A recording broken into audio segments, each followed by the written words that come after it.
Sveiki. Šiame video aš jums pateiksiu priežastis, kodėl jūs lenkia konkurentai ir kodėl jų produktai arba paslaugos ir kaina yra daug mažesnė negu jūsų. Ar jūs žinote, kad Lietuvos darbuotojo per metus sukuriama vertė tesiekia 60% ES vidurkio? Šiame grafike yra parodytas darbuotojų efektyvumas ir produktyvumas ES šalyse. Ir jeigu jūs matote šią raudoną liniją, tai čia yra ES vidurkis, o Lietuva iš kairės pusės yra, matot, ketvirta, geltona spalva išskirta, tai našumas mūsų yra gerokai mažesnis negu ES vidurkis. Ir mes šioje vietoje turime didelį rezervą, tai yra net apie 40%, bet tai yra rezervas ir jūsų laiko, ir jūsų pajamų, ir jūsų pelno rezervas. Ką tai reiškia? Tai reiškia, kad jeigu jūsų konkurentai sugeba būti daug efektyvesni, tai vadinasi, jų darbuotojas per 1 valandą pagamina gerokai daugiau produktų arba suteikia gerokai daugiau paslaugų negu jūsų darbuotojas. Ir dažnai klientai ir verslininkai sako, kad mes nesugebame parduoti tokią pačią kainą arba net mažesnę kainą, mes nesugebam konkuruoti kainomis su savo konkurentais, bet jie neanalizuoja tos priežasties, kodėl taip yra. Ir čia daroma tokia klaida, kad siekiama didesnių pardavimų, priimami nauji darbuotojai, tačiau priežastis yra tame, kad visi tie pinigai, kuriuos galima gauti, juos gali tiesiog pasiimti iš savo blogo darbo organizavimo.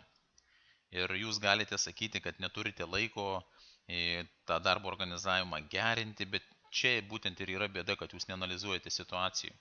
Ir be to nebūtina daug mokėti konsultantams, kaip kad yra susiformavęs toks mitas.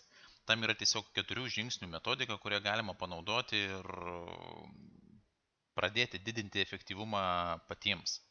Darbuotojų įtraukimas į šitą net kūrybinį procesą, aš taip įvardinčiau, yra gerokai naudingesnis įmoniai negu samdymas išorinių konsultantų. Bet esminis dalykas čia reikia parduoti tiems darbuotojams argumentus, kad štai tokia yra situacija. Be šios situacijos aš jums noriu parodyti kitą skaidrę, kurioje aiškiai parodyta, kad darbe savo darbuotojai ir mes tuo pačiu apie 85% atliekamo darbo dirbame nesukurdami vertės klientui. Ką tai reiškia? Atkreipkite dėmesį, ši raudona dalis. Tai yra veiklos, kurias mes darome, bet klientai nenori už tai mokėti. Mes kažko laukime, mes kažką darom papildomai daugiau, nors visai to nereikia daryti. Mes pridarome klaidų, išvažiuoja ten, sakykime, išveždami užsakymą ir palieka kažką tai biure, tada grįžta pasiimti, mes be reikalo judame, mes be reikalo prisikaupiam visokio atliekų ir taip toliau ir taip toliau. Tai šita vertės nekurianti veiklų dalis užima net 85%, atkreipkite dėmesį. Geltona dalis, jūs matot, taip pat yra vertės nekuriančios veiklos, bet jos yra būtinos ir mes jų neišvengsime, jinai sudaro apie 10-15%. Ir tai yra apskaita, tai yra patalpų valymas, tai yra darbų apsauga ir taip toliau ir taip toliau. Na ir lieka pati mažiausia dalis, tai ta žalia, kuri yra įskirta šiame grafike. Tai yra vertė kuriančios veiklos, už ką klientas tikrai yra pasiruošęs mums mokėti pinigus, bet jinai sudaro labai mažą dalį, tai yra tik tai 3-5%.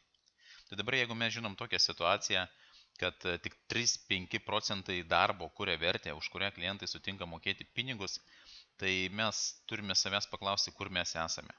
Nes jeigu konkurentas yra sugebėjęs per keletą metų savo darbą organizuoti ir atlikti jį efektyviau ir taip sumažinti šią raudonąją dalį, o žaliąją dalį padidinti, o mes to neišvelgiame arba nesugebame arba orientuojamės tik tai į pardavimus, negerindami šitos darbo kokybės, mes esam pasmerkti konkurencijai pralošti. Tai jeigu mes žinome šią situaciją, jeigu mes žinom, koks yra darbuotojų produktyvumas ES šalyse, tai yra vidurkis tas ir kurioje vietoje yra Lietuva, jūs turėtume savo užduoti klausimą, kur jūs esate. Jūs turėtumėte išsiaiškinti jūsų sektoriuje, verslo sektoriuje, kur jūs maždaug esate. Ir jūs galite tai padaryti labai paprastai. Iš statistikos departamento internetinio puslapio paieškoti, pasidėti skaičių ir pažiūrėti, kiek, sakykime, vienas darbuotojas generuoja pajamų jūsų įmonėje ir kiek vienas darbuotojas generuoja pajamų vidutiniškai tokio sektoriaus įmonėse. Ir jūs maždaug matysite, kur jūs esate. Jeigu atsilikimas didelis, jūs tikrai nepriminėkite naujų darbuotojų, neleiskite jiems pinigų, jūs sustokite ir pasakykite savo, kad jūs turite pradėti tvarkytis savo viduje ir ieškoti tų būdų, kaip pagerinti. O kaip pagerinti, sakykime, tą darbo efektyvumą labai paprastai.